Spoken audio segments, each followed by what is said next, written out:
An average day in my life when I was in active alcoholism looked like this. And if you're new here, my name's Amanda. I am a recovering alcoholic. I used to drink vodka and take kratom all day, every day for about 3 years straight.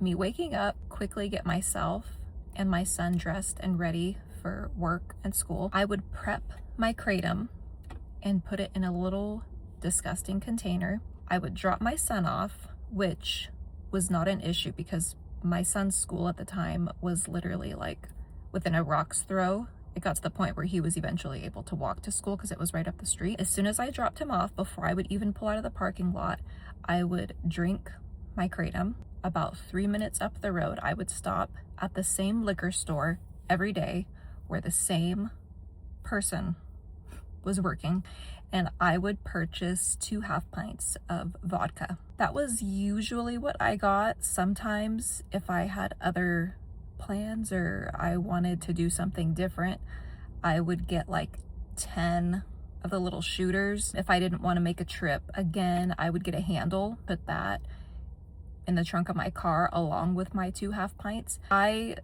liked to get them in different sizes because I could hide them in various parts of the house. The handles I could always just put in the deep freezer. The 2 half pints were for me to drink on my way to work. So by the time I got to work, I was already completely high off of kratom and hammered from the vodka that I drank. And I made a video a while ago, probably close to a year ago.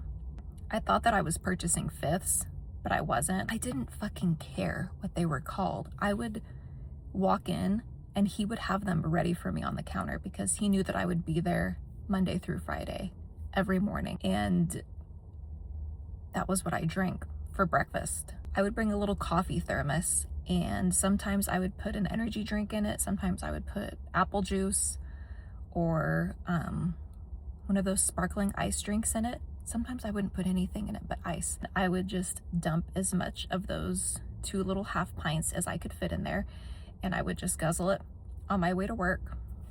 And then later, on a little break for my lunch break while I was at work, I would leave and I would go purchase 2 more at the nearest liquor store. I would usually chase those down with some energy drinks. And at this point, I refused to eat. There were days that I would get like starving and I would have to eat something.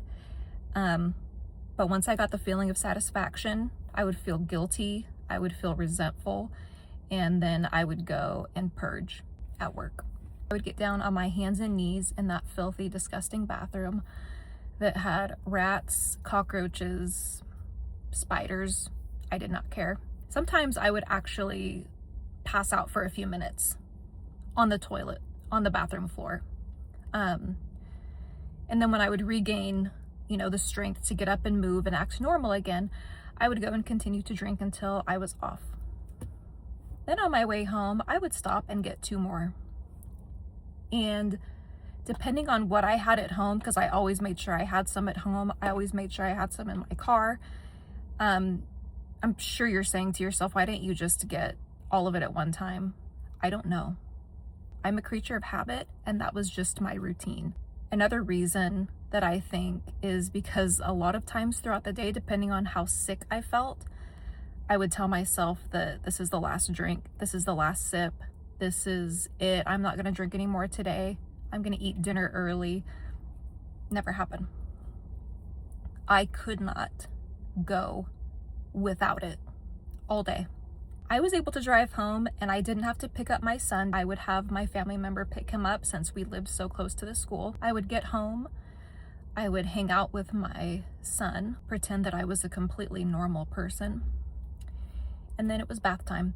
In my bath, I would sit in there and drink some more. At this point in my alcoholism, I had such a high tolerance that while I'm sure people could notice, no one ever noticed enough to report me. No one noticed enough to say anything. No one noticed enough to really try to put the brakes on it. And it's not because anyone owed me that, but I think it was just because I got to the point where alcohol made me able to act normal. I acted abnormal when I was low on kratom or when I was waiting for the liquor store to open and I didn't have enough time to stop at the store on my way in, or whatever the case may be.